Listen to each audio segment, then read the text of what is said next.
to hear it all again. Do you think that's a good idea? Yeah. Okay. So 1-114, they're giving you part of the problem. And because this is a 1 right here, we know that the numerator here and the denominator here need to be the same.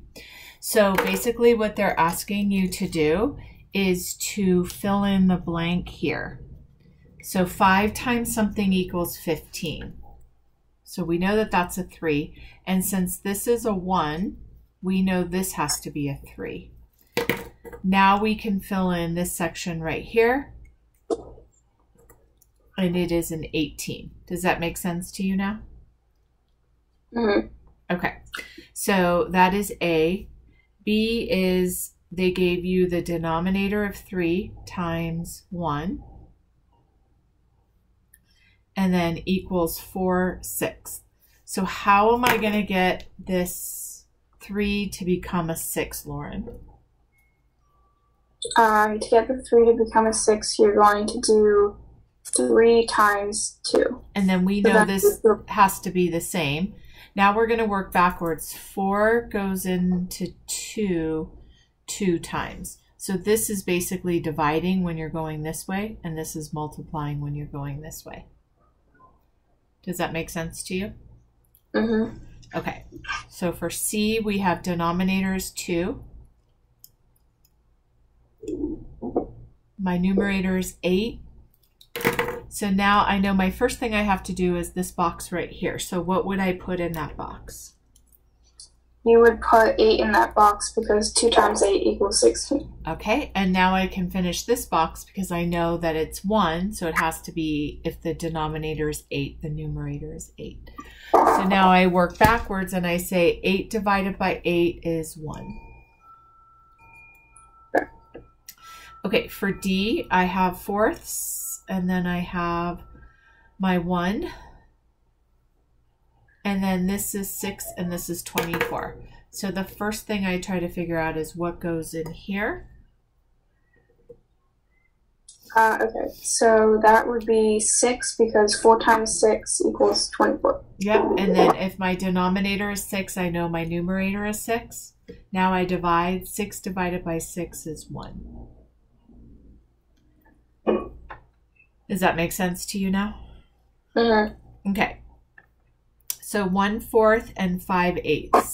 Fareed wants to add these together and they want to use the giant 1. So I know that my common denominator is 8. So now I set it up like that, and then I say 4 times something equals 8. What is my something? 4 times something equals 8. 4 times 2 equals 8. And if my denominator is 2, I know my numerator is 2, and now I could just multiply across. Then I do the same thing for this. 8 times what is 8? 8 times 1 is 8. And then if my denominator is 1, my numerator is 1.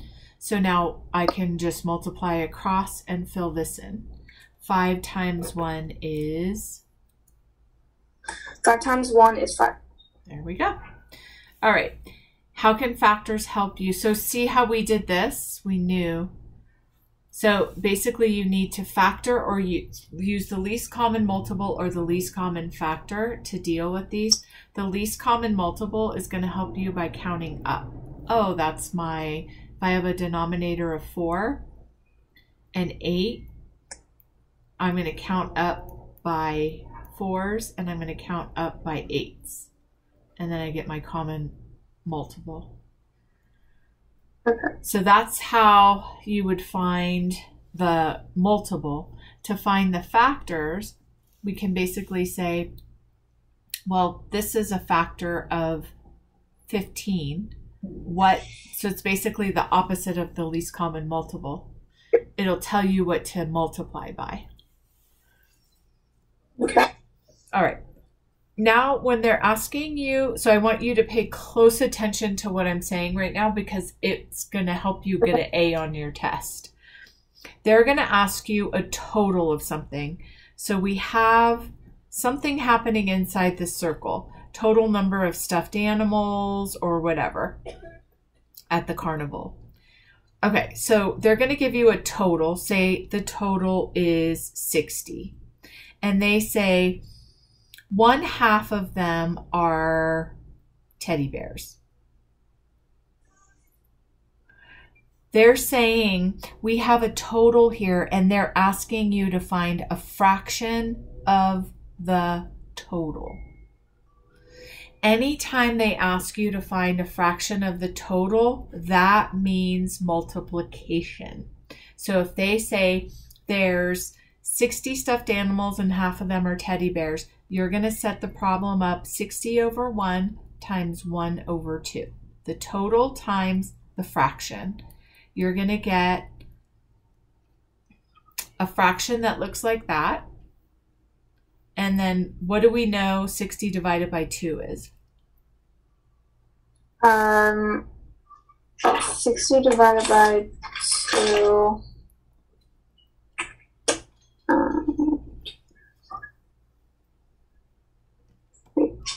What is 1/2 of 60? 30. Yeah. So if you didn't know that, you would just do the math. Yeah. Okay, so now we know 30 are teddy bears. Now suppose the second part of the question says, how many are not teddy bears? How would you figure that out? We already know that there's 2 types of animals. The stuffed animals are 1/2 are teddy bears and 1/2 are not teddy bears. So for that, you would take the total minus the total number of stuffed animal teddy bears. And that would give you not teddy bears. Does that make sense to you? Mm-hmm. Okay, so we know that there's a total of 60 and 30 of them are teddy bears. How many are not teddy bears? 30. Okay.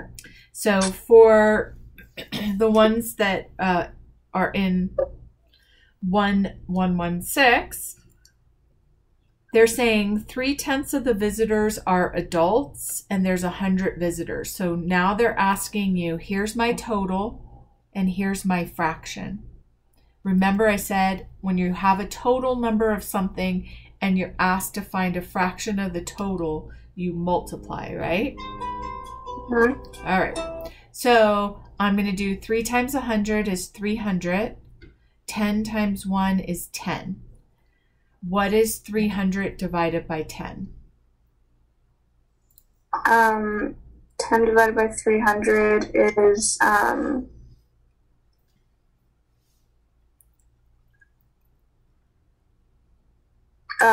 30. Yeah. So now we know 30 of the 100 are adults. What about if I said how many are not adults?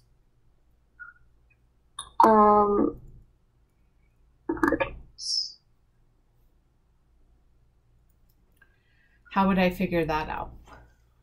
What do you do? 100 minus 30? Yep. So you take the total minus how many are adults. So 70 are not adults and 30 are adults. So for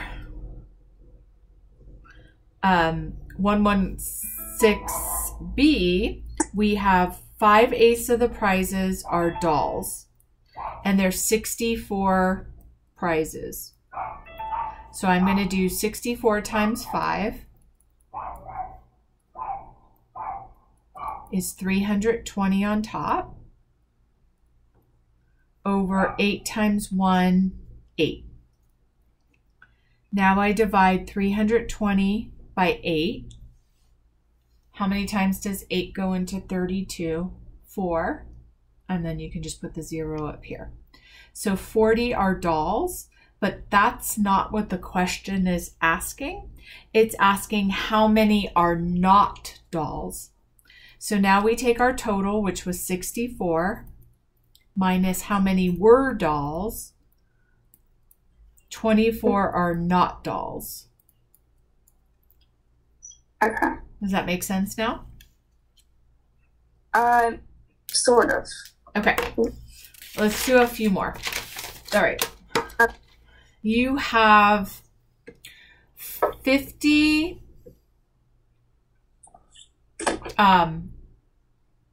backpacks, and half of them are blue. Or not, let's not do half. Half is too easy. 1/4 are blue. So here we have our total, and we're being asked to find a fraction of the total. So what do I have to do when they give me a total and they ask me to find a fraction of them? Do you do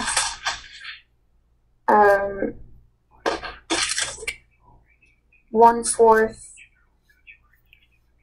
times 50 over 1? Okay. So there we go. Now what do I do? After you do that, you figure out 50 times 1, then 1 times 4, 50 times 1, 50, and then 4 times 1, 4. So 50 over 4. Okay. And then after that, So this is not going to go in evenly, so let's change it to fifths. There we go. Okay, so 1/5 are blue, and now we do 50 goes into, 5 goes into 50 how many times? 5 goes into 50 10 times. So 10 are blue backpacks. And now I'm going to say the rest are red. So how would I figure out how many are red? If the rest are red, would you do something with 10? Wait, there's no. Oh wait, no. 10. So we know there's a total of 50. Oh, okay. And so then 10 are blue. So then you would do 50 minus 10, and then that would be 30. Make sense? Mm-hmm. Okay. For 1-117, we haven't done that yet. They're giving us a list of numbers. And they want you to put them in order from least to greatest. So the problem with this is that when they're all in these different forms, it's really hard to understand what is bigger than, what. So what I would suggest doing is to make them all into decimals. So can you use a calculator?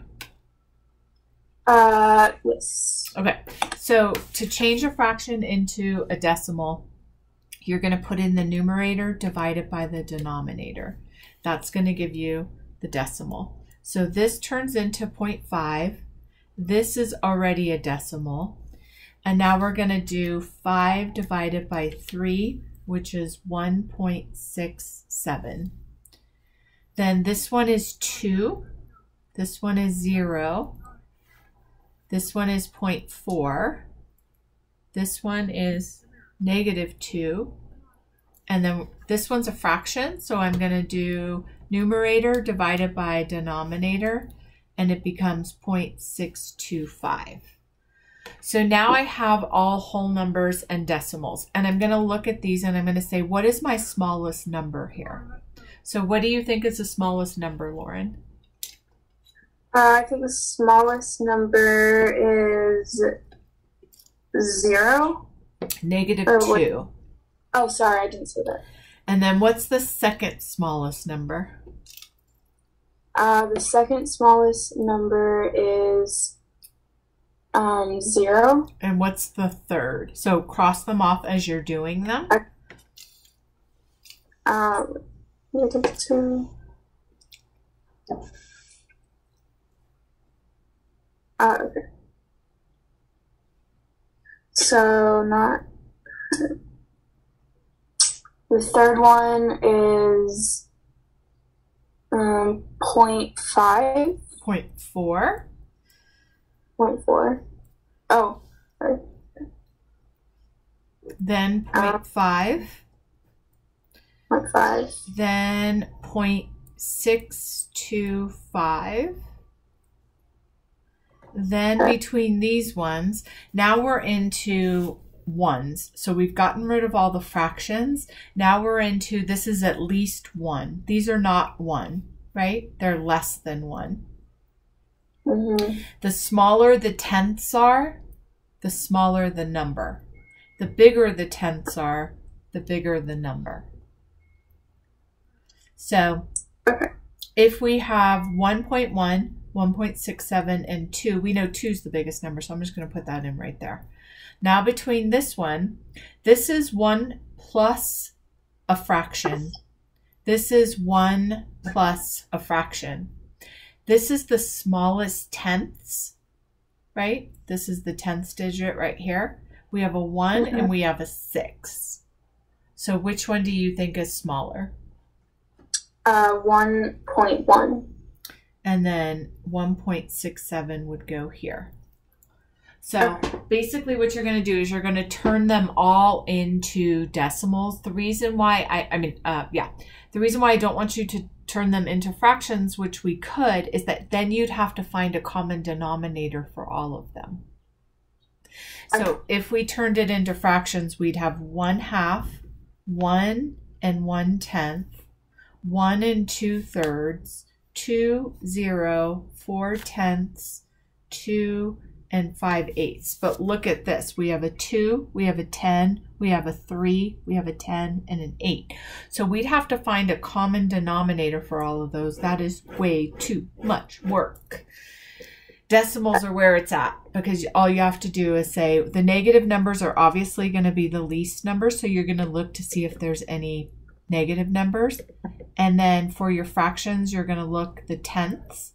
So suppose you had 0.4, 0.6, 0.2, and 0.8.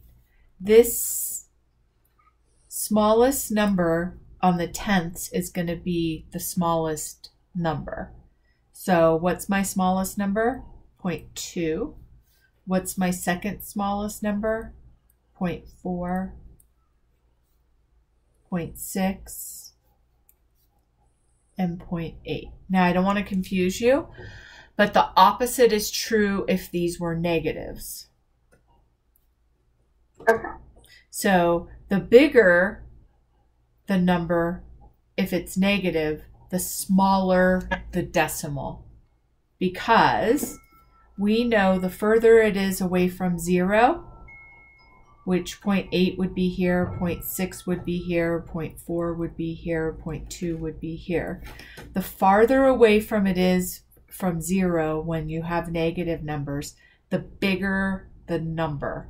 But on this side, positive numbers, it goes from smallest number to greatest, but the opposite is true. Smaller numbers are, right? Smallest numbers. This right here is, would you rather have negative 0.2, like it's coins, right? So would you rather have a balance of 20 cents below 0, or would you rather have below 0 of 80 cents? Below 0 of 2 or 20. Yeah. So do you see how this could be seen like a coin? This is like you owe the bank 20 cents. Would you rather owe the bank 20 cents or would you rather owe the bank 80 cents? Whereas this one is like positive numbers. Would you rather have 20 cents or would you rather have 80 cents? You'd rather have 80. Does that make sense? So if you get confused, negative numbers are what you owe the bank. Positive numbers are what you have in the bank. So bigger is better when they're positive. Smaller is better, right? Because that's a smaller number. Kind of makes sense? Okay. And then I'm recording this so you can rewatch it too. And then if you're asked to find the sum, so we're going to do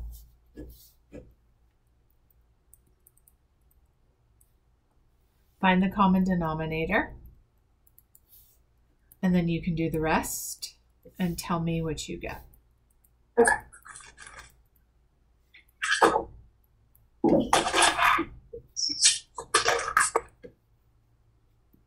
For 1 6 and plus 2 8s. For 1 and 1-118, A, B, and C. Oh.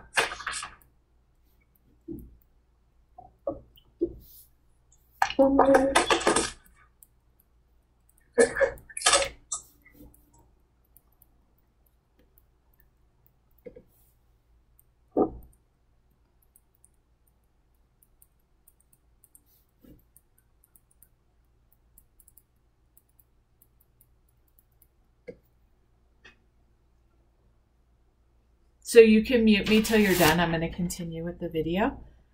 So just go ahead and press mute. Okay, so I found my common denominator. So 5 and 3, my common denominator is 15. So how would I change my 5 to a 15? I would multiply it by 3, and anything I do to the denominator, I do to the numerator. That gives me 3 times 3 is 9. This is my 3. I changed it to a 15. I have to multiply it by 5. Anything I do to my denominator, I do to my numerator. 1 times 5 is 5. Now I have the same denominator, so I add my numerators together. 9 plus 5 is 14 over 15. That is already simplified. We cannot make it any more simplified, so that is the answer. This one, my common denominator is 14, so I changed this to a 14, and I changed this to a 14. And now I have to say, I can't just change a 7 to a 14, so what did I have to multiply it by? I multiplied it by 2. Anything I do to the denominator, I do to the numerator. 5 times 2 is 10, and then I do the same thing down here. 2 times something equals 14, 2 times 7. Anything I do to the denominator, I do to the numerator. 1 times 7 is 7. Now I have the same denominator. I can add my numerators together. 10 plus 7 is 17 over 14. This is not done yet because it is an improper fraction. So I have to say how many times does 14 go into 17? 1 time. What's left over? 3. And then my denominator stays the same. So 1 3/14 is my final number. So for this one, 6 and 8, you count up by 6s and you count up by 8s until you get to a common number. My common number is 24. Anything I do to the bottom, I do to the top. 1 times 4 is 4. 8 times 3 is 24, so I multiply the numerator by 3, and I get 6. Now I have the same denominator, so I add my numerators together. 6 plus 4 is 10 over 24. I'm not done because I know that this is not simplified. So what does 10 and 24 have in common? 2. So I'm going to divide 10 by 2, and I'm going to divide 24 by 2, and I'm going to get 5/12. Then I make sure, does 5 and 12 share any other common numbers? No, so I'm done. And that's my answer.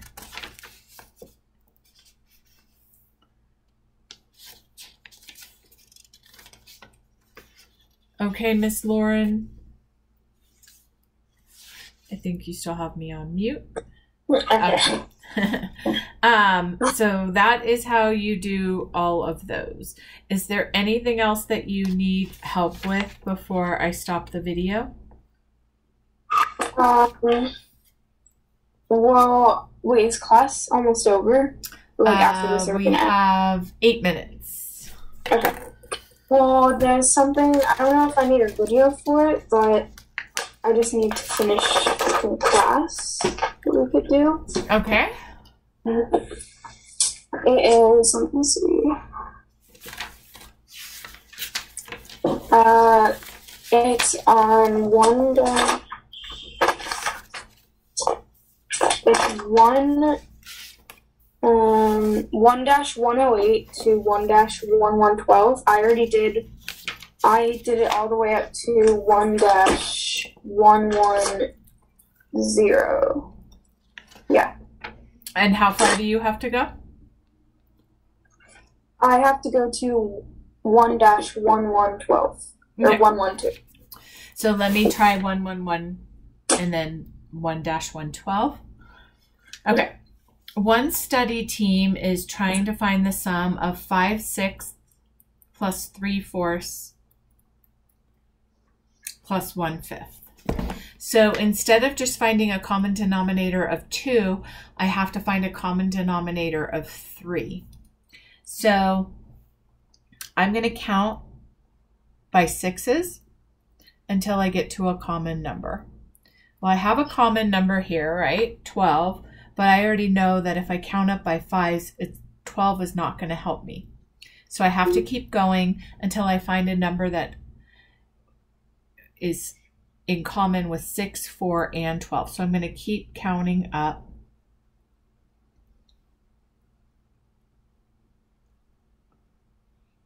I have a common number here, but I know that's not going to help me with 5.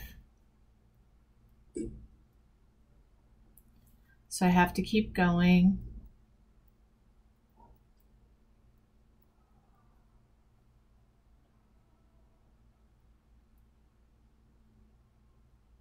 I have a common number here, but I still don't have a common number for 5s.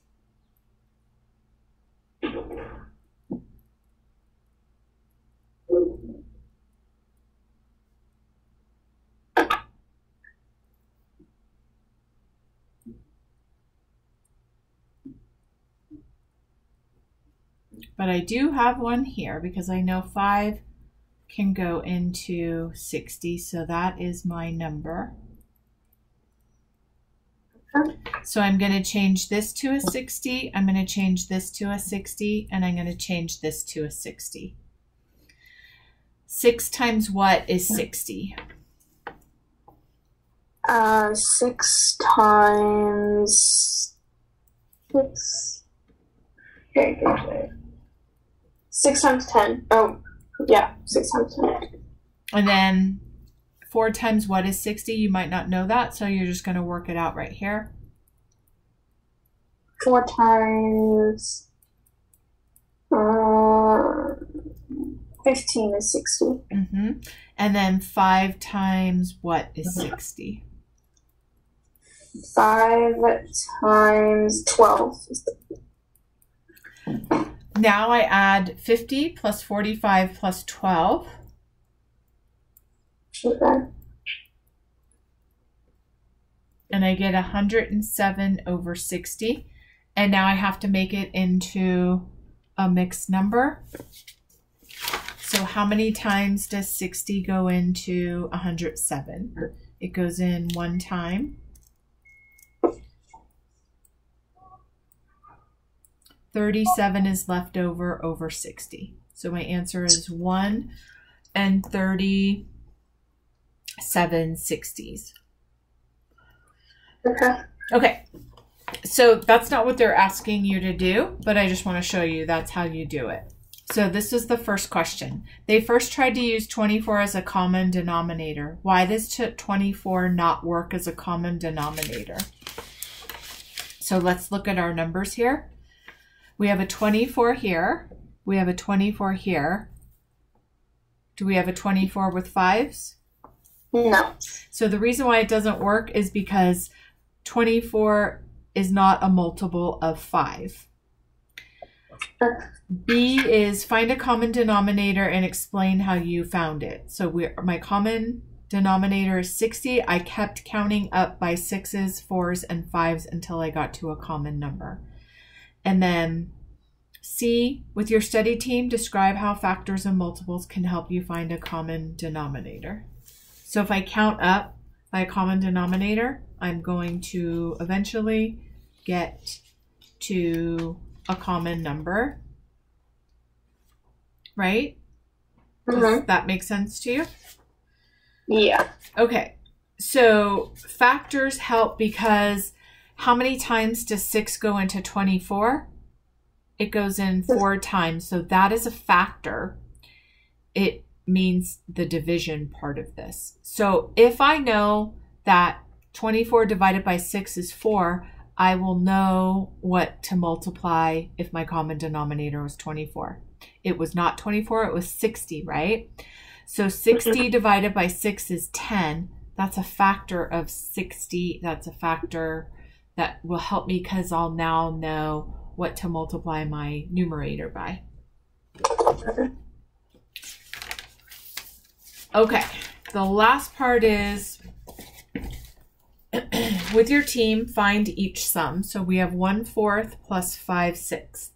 So what would be my common denominator, Lauren? For 6 and 4. 12. Oh, wait. Is this 4? Okay. So I can't just change my 4 to a 12. So what do I have to multiply it by? You have to do 6 times. Wait. Oh, sorry. You have to do 6 times 2, and then, 4 times 3. Now I have a common denominator, so 13/12. And then I know that my numerator cannot be bigger than my denominator because that's an improper fraction, so I have to change it to a mixed number. Do you remember how to change it to a mixed number?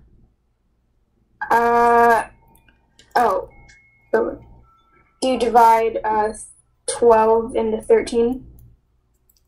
Yep. Or so this becomes my mixed number. My remainder becomes my numerator, and my denominator stays the same. Okay. All right. 7 and 3, what is my common denominator?